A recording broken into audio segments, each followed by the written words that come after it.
Mr. Krishnan, CA, Business Unit Head, Higher Education, TCS ION. Mr. Krishnan, CA, will moderate this session. May I request Mr. Krishnan to please start moderating the session. Yeah, thank you, and a very warm welcome to everyone who has gathered today. And it is an absolute honor and pleasure for me to moderate this session on a very, very interesting topic with some of the most distinguished academicians, highly respected names in the industry. And before I get started, I thought it might be a good idea to set some context on this topic and specifically focus on the challenge that our customers, our partners from academia are facing. And as one of the largest recruiters in the country, what do we face when we hire talent? And with that broad context, I also thought I would lay before you a framework on what are some of the pedagogical elements that we have seen very successfully adopted by some of the top global institutions across countries, and how does it compare with some of the options today that are available to students. And at TCS and TCS ION, along with some of the leading educators, we have been working on a framework on how education pedagogy specifically can be transformed to meet some of the ongoing challenge. And with that, I would open up the discussion and hear the views of our top academicians in the country. So let me get started with the point of view on what are some of the challenges that today educational institutions are facing.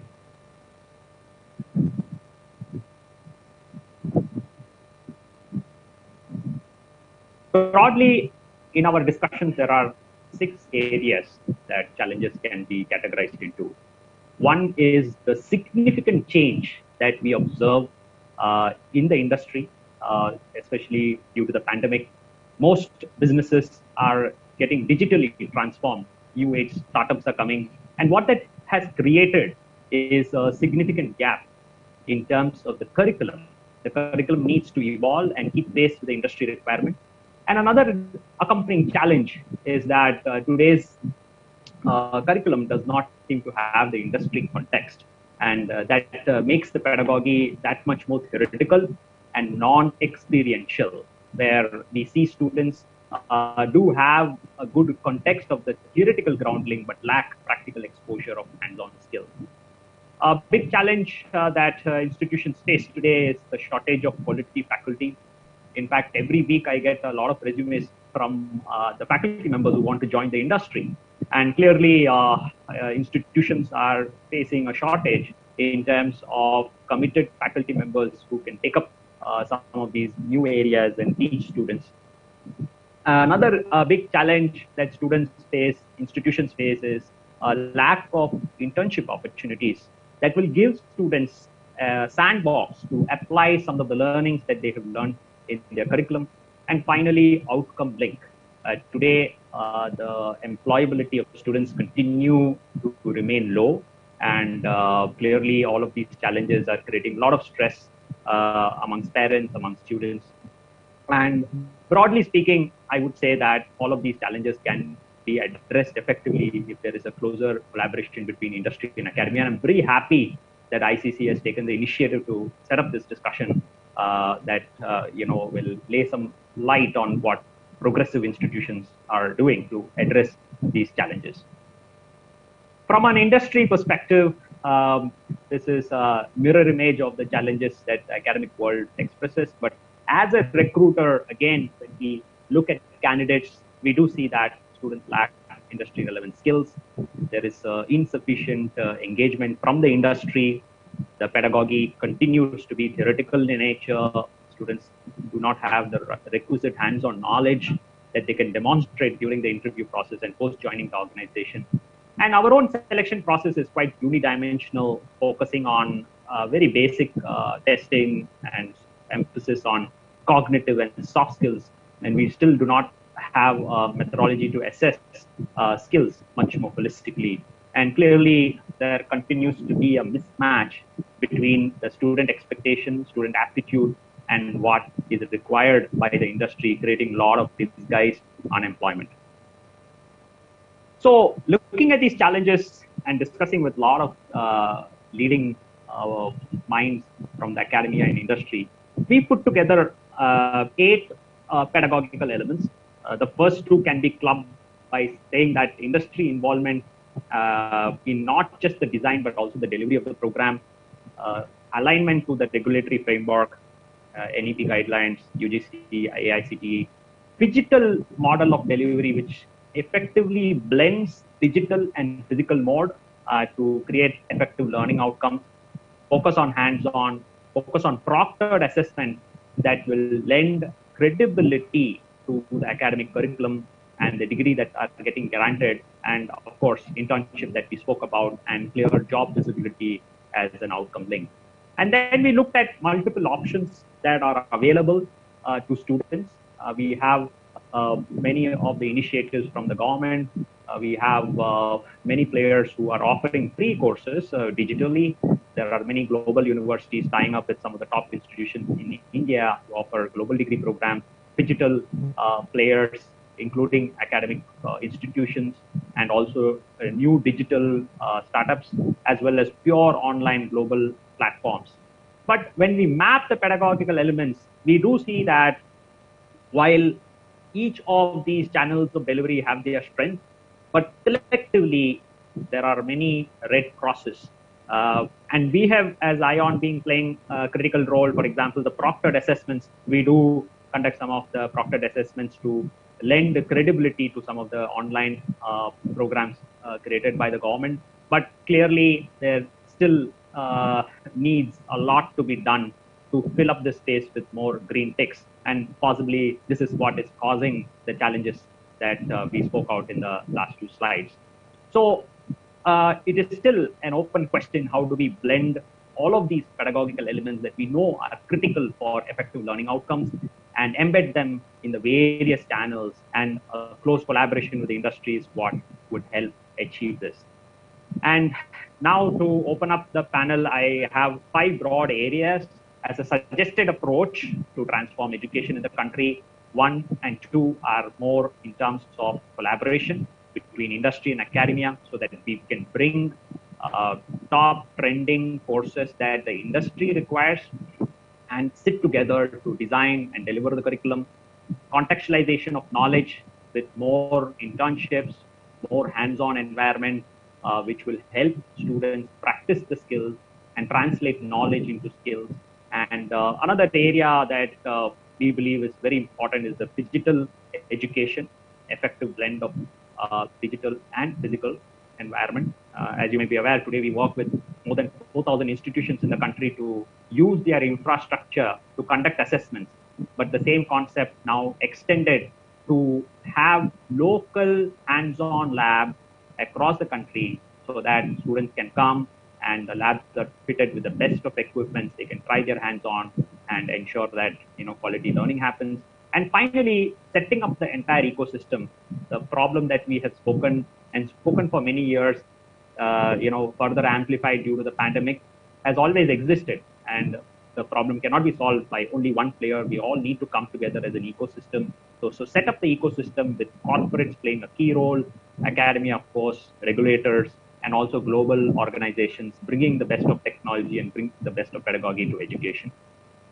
So with this, I want to hear the views of the panel.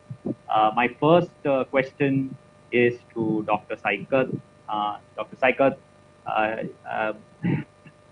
the pandemic has definitely caused a big hurdle in the way education has and was delivered. Yes, institutions coped up very well, but what, according to you, are some of the approaches that institutions need to adopt now that we have crossed the second wave of the pandemic? Sir, your perspective on this.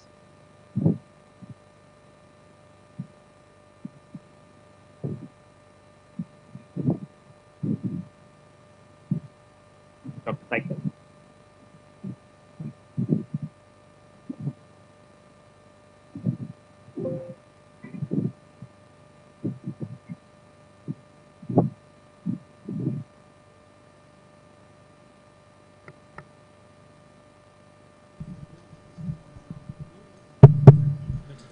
Okay. So we had a certain level of experiences before the pandemic era in adopting different digital techniques and processes in our existing teaching learning system. And from 2017 onwards, we were trying how to integrate massive open online courses as a part of a credit to our existing curriculum, how to arrange for credit transfer, and how to develop different digital contents for our learning community. Of course, when the pandemic situation started, the major challenge which we faced that how to continue our, these practical aspects of our learning system. Of the assessment part, we managed because we started previously a continuous assessment as a part of our assessment system, and that we extended in the pandemic situation, and therefore we did not have much problem in continuations of our assessment system. But the thing is this, the practical part of our professional courses, and this is very important. And as the entire thing came to a halt, so we had to rely on virtual laboratories mostly, primarily, for this imparting practical skill as far as possible to our learning community. But still, there are lots of challenges, and we were looking forward in the pandemic situation. We are looking forward how to further upgrade ourselves in remote laboratory system so that the experience become this more engaging and exciting. But in the pandemic situation, what we have observed that by and large, all of our teaching community, our learning community, this teaching community primarily, they tried their level best in adopting all sorts of tools and techniques as far as possible within their capacity for continuations of this learning system. And I'm very happy that because of the involvement of different stakeholders, significantly in the entire process, we could continue our learning systems and assessment system. But there is no scope for this complacent and satisfaction at this stage. We need to upgrade ourselves further. And challenging situation that is this digital availability of digital infrastructure at many places. These are really challenging. So the problem which we believe that if we cannot solve to 100%, we can try our level best how to minimize this problem. In that, with this policy, we are trying to adopt all sorts of techniques, tools which are available, which have all the course contents, all the digital contents developed by different universities, how to use this in the best possible way for enriching our learning community. But still now, I believe that there is further scope of improvement, and we have to migrate to our when the COVID pandemic situation will be over to a normal, to a different situation with a different cultures. That people are talking about blended systems and all these things, but that should be seamless. And that should be integrated in a way that it brings maximum effectiveness in our learning system. So these are the all the primary things in a nutshell, what we have done and what we are aspiring to do. So thank you very much. At this point, I think we have to restrict ourselves within shortest possible time. So at this point, let me conclude with this observation. Thank you. Very, very, very valid observation, Dr. Saikat. I think digital is here to stay, and really salute the faculty members, the academic institutions who really adopted at speed so that the student experience does not suffer. And yes, digital infrastructure continues to be a challenge in the country. And with that, let me turn over to Dr. Vikas. Professor Vikas, NEP 2020, we've been hearing a lot since morning. And clearly, it recommends that education need to be more experiential, integrated, inquiry-driven, flexible. So, what are your thoughts? How should institutes go about help learners accept and adopt some of the recommendations that have been laid down?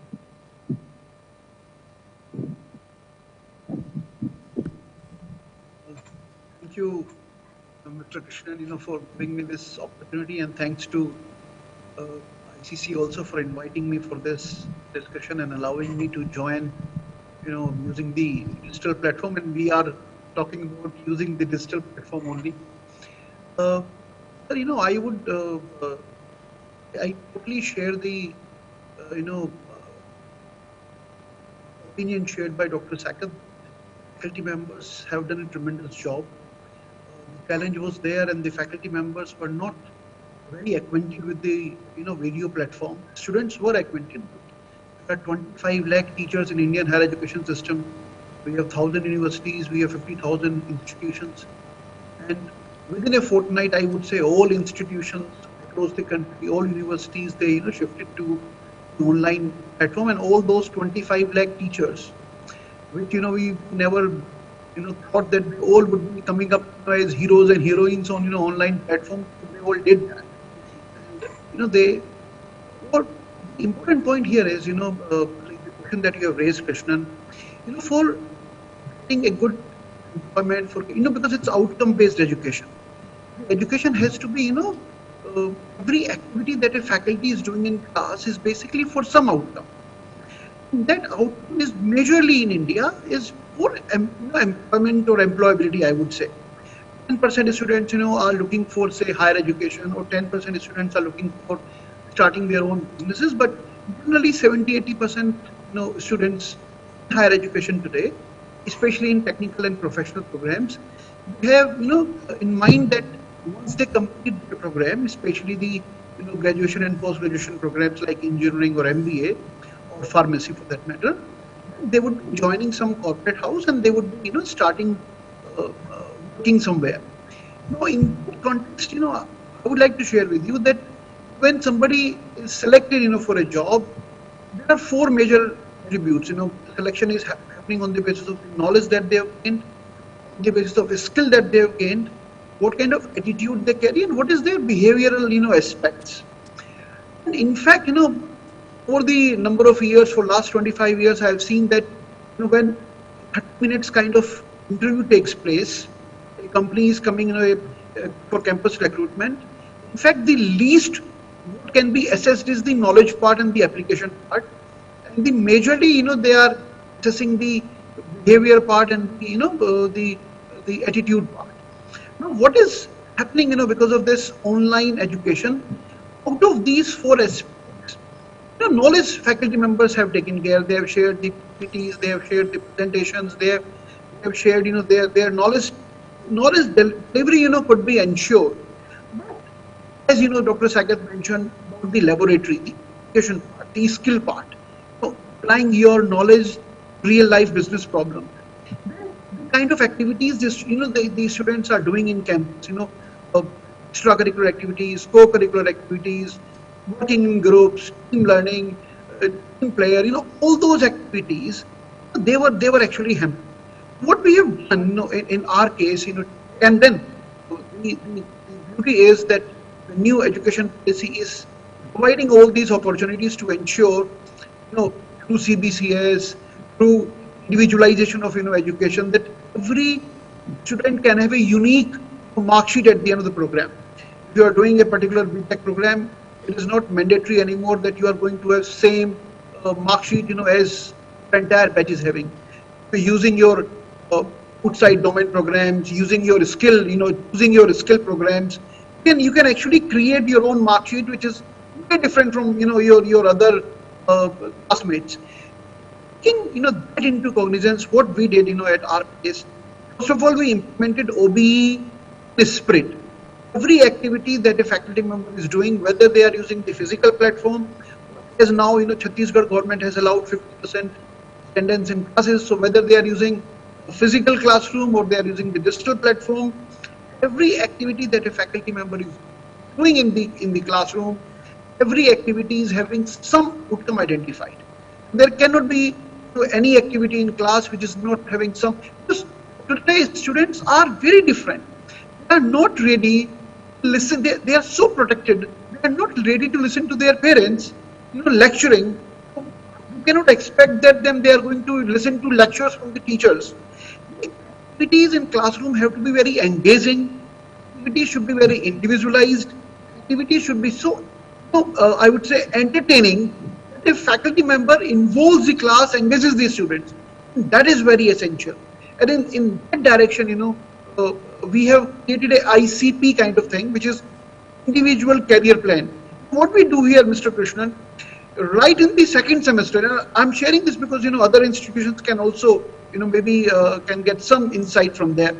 What we do in the second semester of the program, we talk to the students individually, and there is a person from NP department, person from academics department, and then that mentoring team talks to the student individually, all the students in second semester, and we try to find out what is your preferred job role, what is your preferred job location, and on the basis of that, then we design your program, what kind of MOOCs will be applicable, which extra courses you should do, which company you should go for your internship, what kind of industry visits should be planned for you, what kind of additional, I would say, expertise you can develop over your program duration, so that at the time you reach the placement stage or ultimate semester or the final semester, by that time you are more groomed that you are going to be successful in your job hunting or successful in your getting a good opportunity,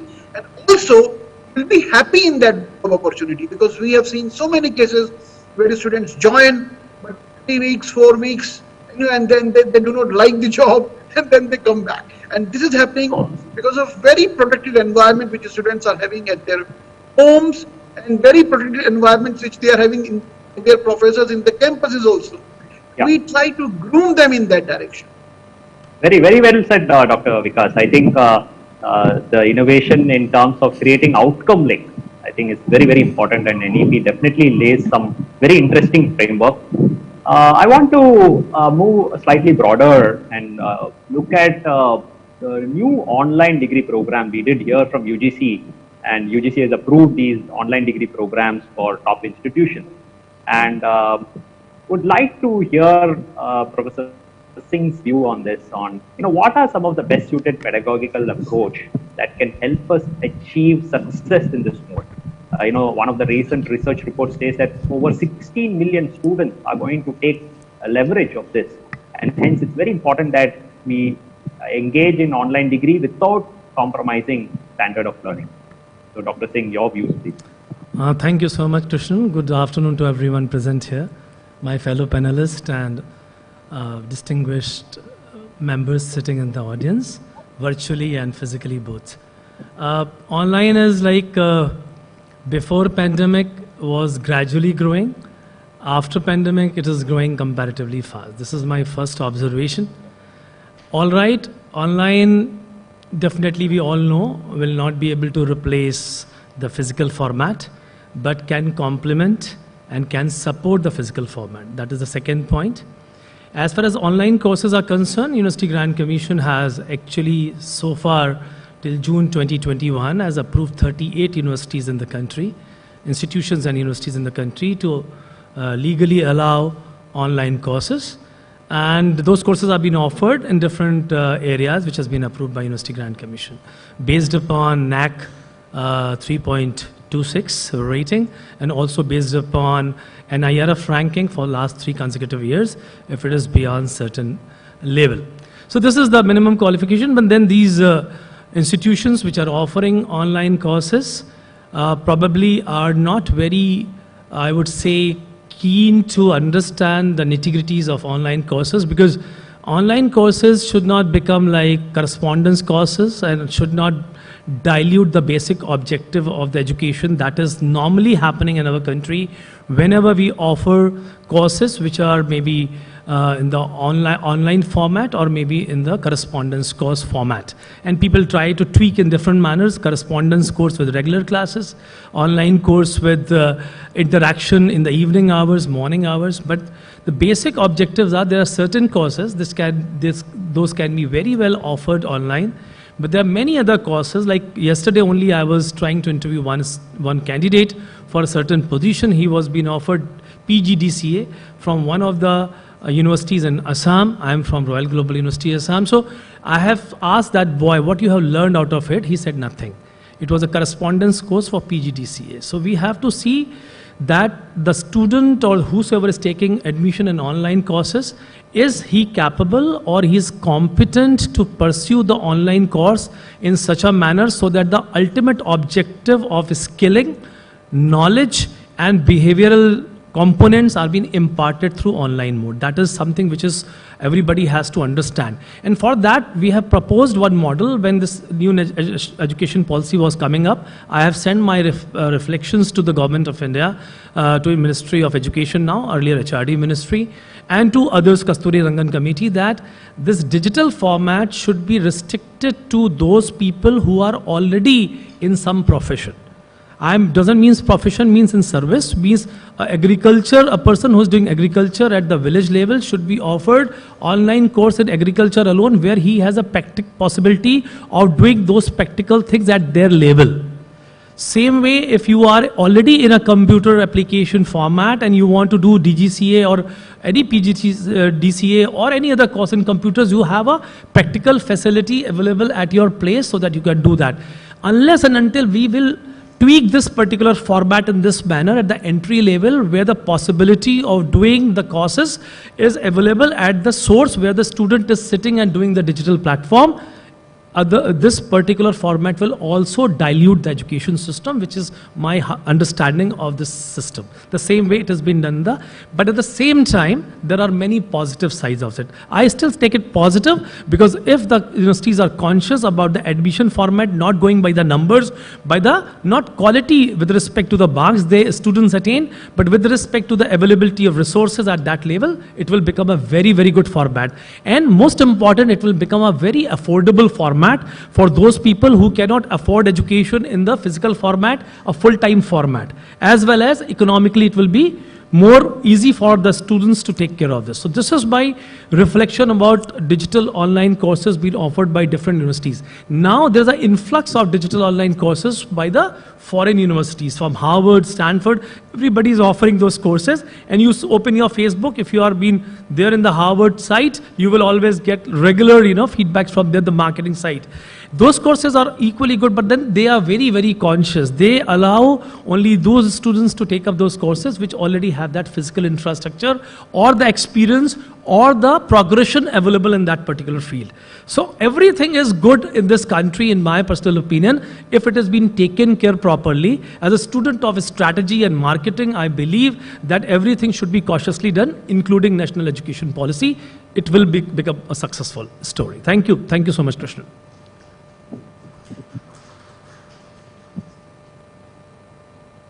Very well said, Dr. Singh. In fact, as recruiters ourselves, we find it so challenging, because today so many students, talk about, they've done degrees, courses, certification program.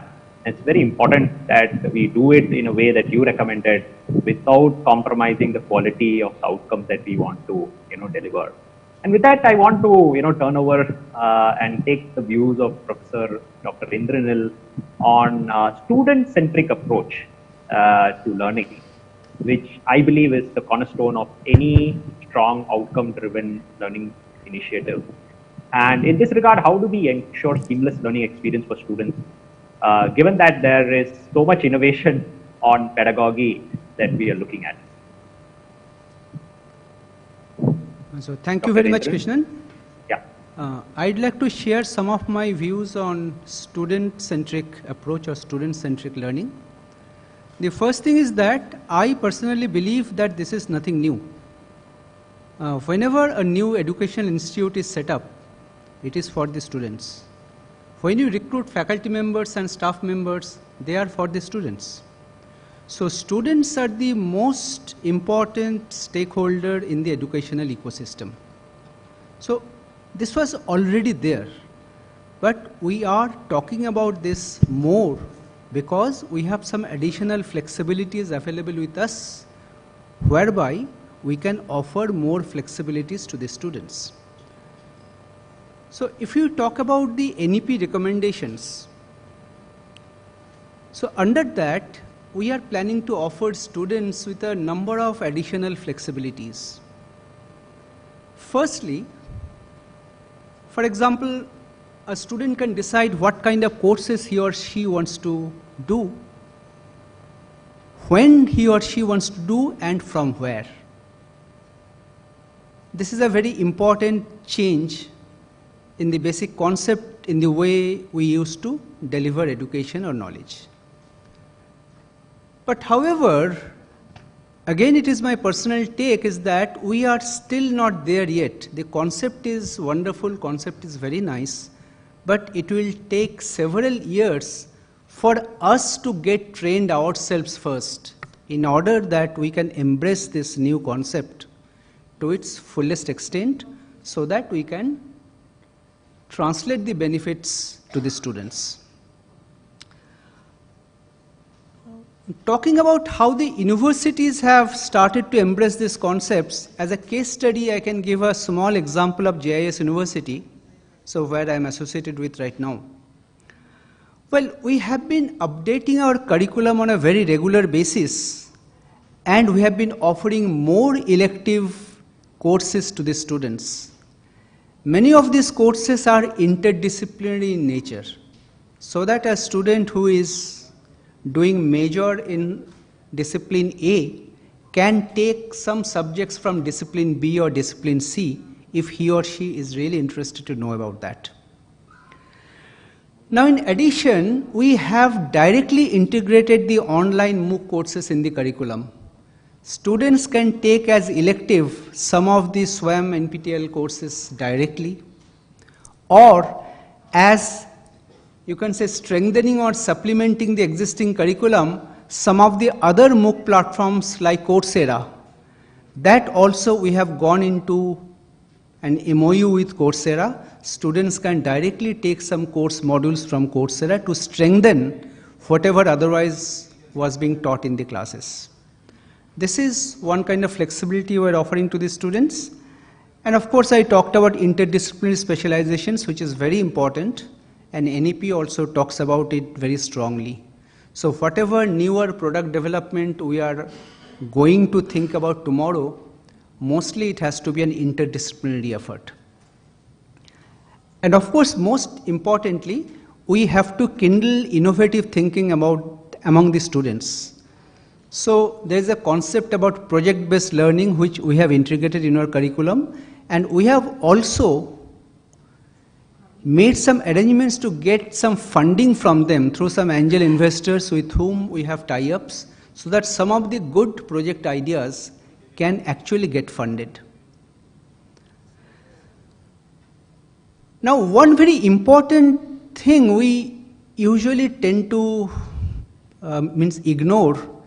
See, over the last 32 years that I had spent at IIT Kharagpur as an academician, I have seen that in recent years, there is a tendency of the students not to attend classes. So we had a series of interactions with the students, trying to understand why this is happening. So what came out of those interactions is that many of the students feel that they do not really get any value addition by attending classes. They say that, sir, whatever you are teaching in the classes, they are already available online. Even better quality materials are available online. So why do we come to the classes? So taking a cue from that, we in our curriculum have also added another thing, a concept of flip learning. So now the classroom doesn't become a place where we impart knowledge to the students. Rather, it becomes like a workshop.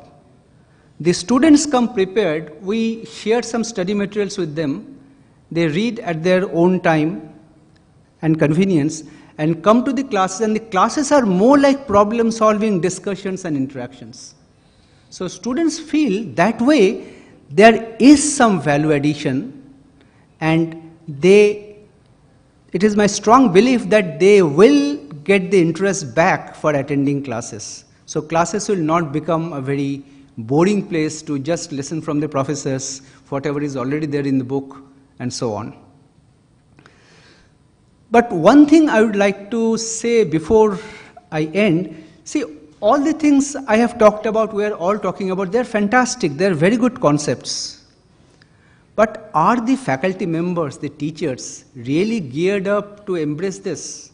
This is one very important issue we need to address. Just training the teachers may not be sufficient. This is an entirely different kind of a concept the teacher has to believe from within. So I keep saying that the professions of a doctor and a teacher are similar. So we are for the society. We do not treat this as a job. It is our passion that we are here. So that passion has to be translated into better training among the teachers, and once we have that, of course it will take time, and I'm sure we can move towards a better tomorrow with NEP 2020 and other such proposals that will be coming up from the ministries. They will be guiding us. Thank you very much. Thank you, Dr. Internal, and very well said. The flipped classroom is definitely the way forward, and really appreciate the initiatives that you're driving. I'm just looking at the time, so we definitely have few more questions that are also coming from the audience. So I'll mix and match it. Would request the panelists to keep your responses to about a couple of minutes. So I want to look at and hear Dr. Saikat's views on the industry-academia collaboration, which is so central to ensure that learning is contextualized. And Dr. Saikat, I have been talking about Education 4.0, the availability of MOOCs, and also enabling the industry play a critical role in ensuring that students are groomed for bright careers in their corporate life. So some views from you, Dr. Saikat, on this collaboration. Oh, thank you very much. The basic tenet of Education 4.0 is the student, or at present we are trying to designate everyone as learner. Even teachers are also learners, students are also learners, and the learner is at the center of everything. And that learning process can be facilitated by interactions from with the different stakeholders. Industry is one of the important stakeholders, society is stakeholder, peer community is stakeholder, teaching community is stakeholder, everyone is a stakeholder of the entire process. Now we have, in our system, we did some experimentation, how to take it forward, how to at least begin with this concept, this Education 4.0, how it can be implemented. And we did take some certain projects. But at one project, the mandate was the students, particularly from engineering and management background, their mandate was to support any unorganized sector for growth and development in terms of technology, in terms of this financial outlet and all these things, and that will be assessed by the teachers, by peers and others. So we started these experiments, and after this pandemic situation, it could not be continued, but we are seriously thinking to start it again. And along with these industries, we have developed different levels of these programs, which can be there's a complementary or supplementary skill or top-up skill for all the learning community. In many areas, particularly the emerging areas, which includes cyber security, artificial intelligence, data science, and subjects like these, we do not have enough numbers of these resource persons with our fold to give training or to give skill, the skill development process to our learning community, and therefore we have to rely massively on the industries in this particular area.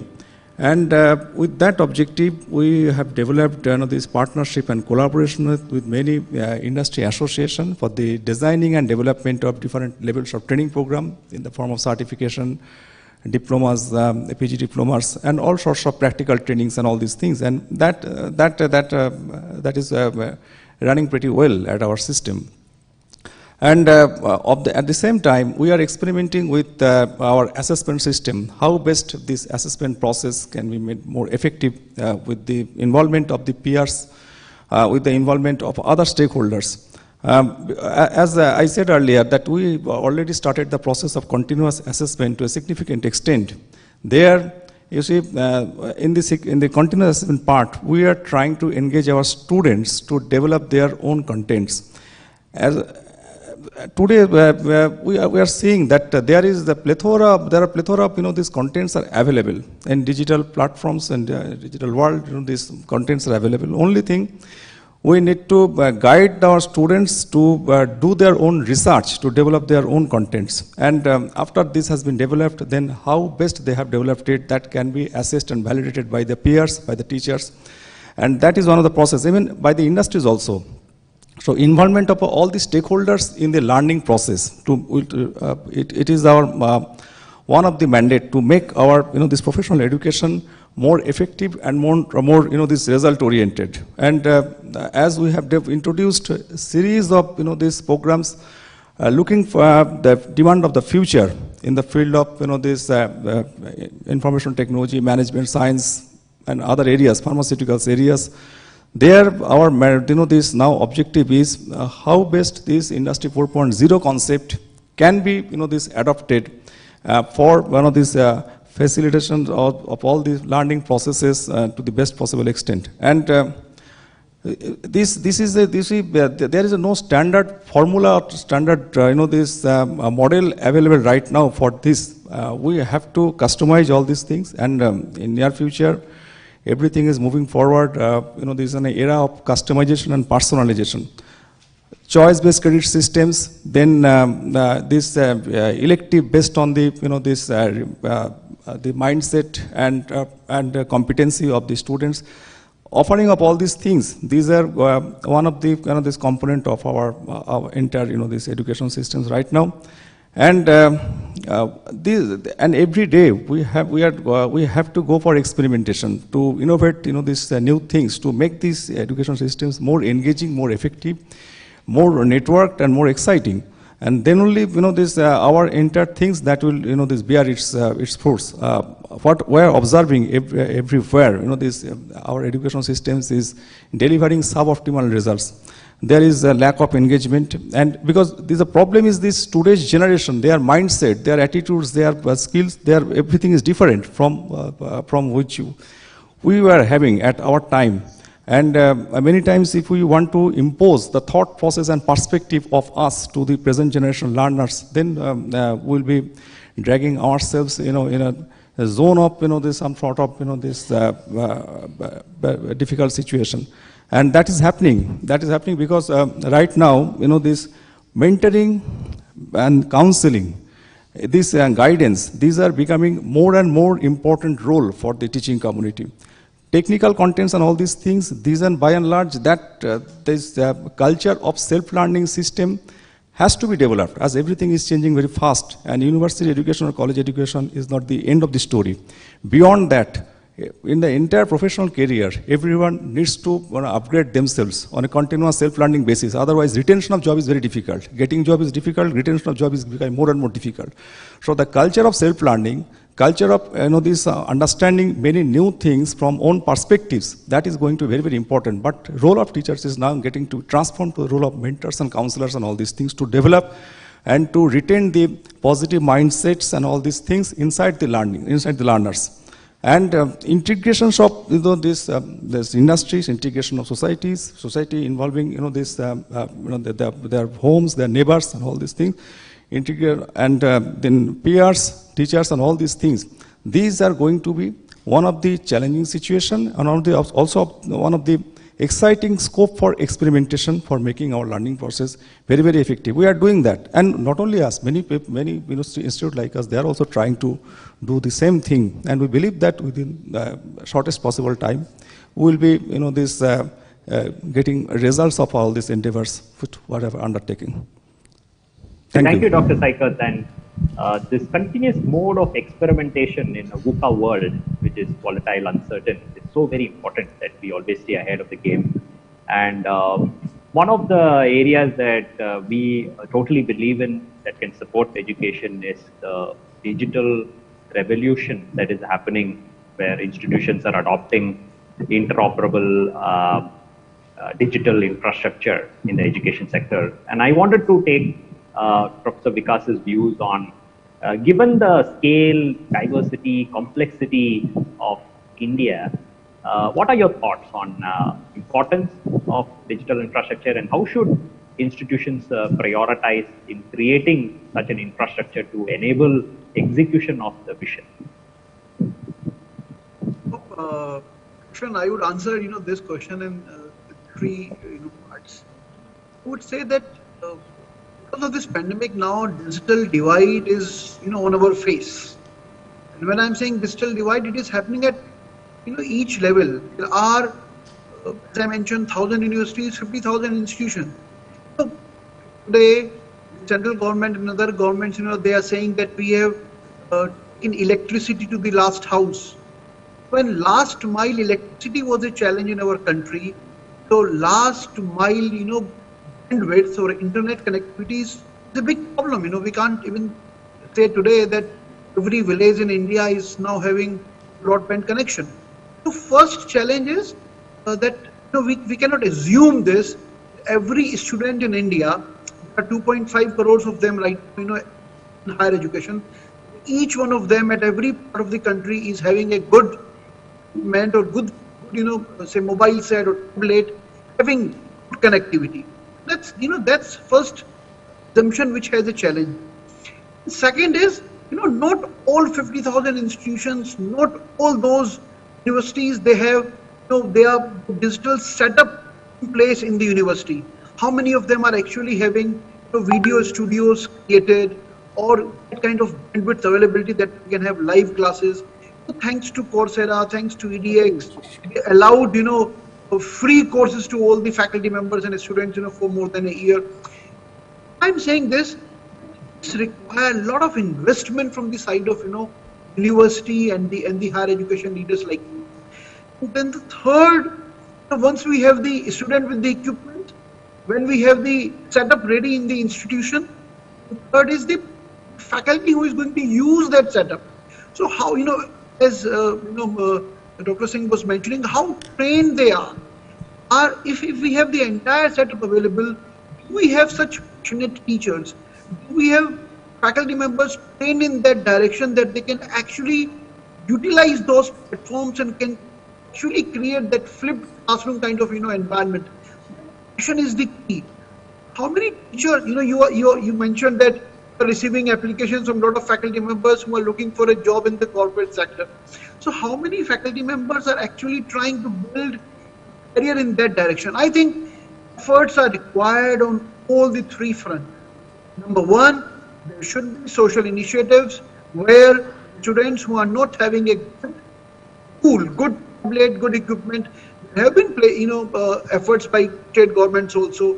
Like in our state also, government is providing laptops to 12 students. So government is taking this initiative. Maybe can be a part of corporate social responsibility also. The students in higher education, they get a device with a good broadband connection. Because if you have Reliance Jio connection and you are only getting 1 GB free, so after 3-4 sessions, your bandwidth is completely consumed. So three areas are there. Effort is required to support students. Effort is required to train and make teachers passionate. The effort is required to make digitally sound system available at the university. So digital divide is very, very much on our face. Effort is required on all the three directions. And when I'm saying effort, it means commitment of amount of resource. It can be physical resource, it can be monetary resource, but it is very much essential to ensure the teaching learning process, flipped classroom, digital, or this blended learning, it continues in the times to come. The gap at all the three places need to be addressed and bridged. That is my comment on this. No, very well said, Professor Vikas. I think it requires definitely a multidimensional approach, and we always have to keep the last mile in mind while designing a hybrid model. And I have two more questions, some of them also coming from the audience in the chat. So others who would like to ask any question, please put it in the chat and I can cover it. So my next question is possibly the favorite question I have in mind, and pretty much everyone has spoken about the role of the faculty, and who better than posing this question to Dr. Singh. Today, the role of faculty in the changing pedagogy, and how should institutions facilitate the same? How are institutions planning to equip their faculty members to adapt to this new normal? Your thoughts, sir? Thank you, Krishnan. I think everyone has spoken about this in partly that the crux of all the issues which has been raised here, that may be digital, that may be physical, that may be hybrid, that may be phygital. The crux is that if we have the faculty members in place, progressive faculty members, as per new educational policy, learner throughout their life, lifelong learners, also being ready to learn new things every day, and many principals and vice chancellors sitting in the audience, attending online, if we are mentoring them, training them properly. Somebody has said training is not enough, but training, continuous training can change, though the change may not be that much. But I will go a little beyond this. Already existing faculty members in 50,000 institution in 1,000 university, there should be a mission mode training program for these faculty members so that everything can be adapted more smoothly and we become more productive, and the objectives of the education on the land of Swami Vivekananda, the birthplace, the objective is very clear. The education is manifestation of the perfection already in man. So the perfection, and when we talk about the objectives of education, is starting from material, physical, moral, intellectual, spiritual, emotional, all those aspects can only be covered by the teachers, and more efficiently, effectively in the physical classroom setting and the educational scenario, and little less or maybe quite less in the digital format. So the education should be understood, and we should not forget, in the name of digitalization, in the name of hybrid system, in the name of online education, the real crux of education should not be forgotten. That is number one, and this can only be done by the teachers concerned. I have seen few teachers, very, very few, who are quite efficient on digital platforms, not only imparting the skills and knowledge, but also being able gradually to impart emotions, impart character, impart behavior in a limited way, still not in the perfect way. So maybe a training, new models, TCSI and many other formats can teach training, can train teachers to a certain extent, so that little bit objective of education, the real education, can be fulfilled. But more important than that is what I believe, where I touched upon Swami Vivekananda, and if you go for lifelong learning, holistic education, 64 kalas and Banbhat and everything about it, are we creating good human resource, good human being who can become good teachers in due course of time? We have to go one step down, think all our students are going to be future teachers, and if we are going to teach each and every student in our format with a mindset that they are going to have all those formats available with them, with the right kind of knowledge, skills, reskilling, unskilling, Professor Drupjot has said, and also lifelong learner with moral character and ethics and values, and right kind of people join this teaching format and teaching profession with philanthropic approach. I think the rest of the problems can be solved. The teacher should be taken very cautiously, not based upon that they are coming into one industry and going to perform their duties 9 to 5 and go back home, that they have done their duty. That is not enough. They have to take care of each and every child studying under them, and take care of their journey, not only during their study, but afterwards also when they become their alumnus, and we see that they are progressing well in life with ethical and moral character. That will actually help us to implement NEP and will have better teachers in due course of time. Thank you so much, Krishnan, for asking this question. Thank you, Professor Singh, and I can really see the passion, and it is so insightful the way you articulated that. And but I have to be watchful of time. We have exceeded time by about 15 minutes, but such an engaging session, such wealth of knowledge from the panelists. And to summarize, I think that holistic mode of education, looking at NEP, implementing so many learnings that our fellow panelists shared with all of you, running small experimentation, the role of the faculty, and always taking a view of the last mile connectivity, building the right investment in infrastructure, and coming together as an ecosystem, corporates, academia, to look at education. As they say, no country has become a developed nation without focusing on its education ecosystem. It is a shared responsibility, and I'm very happy that we could come together in this forum to exchange views. We might not have all the answers, but yes, I can see the commitment and the passion that each one of us have to truly transform education and create impact in the lives. No other profession gives so much satisfaction as education does. And I really am humbled by the wonderful views shared by my esteemed panel members. Thank you, ICC, for this opportunity. With that, I think we can close this panel discussion. Thanks a lot. Thank you, Krishnan.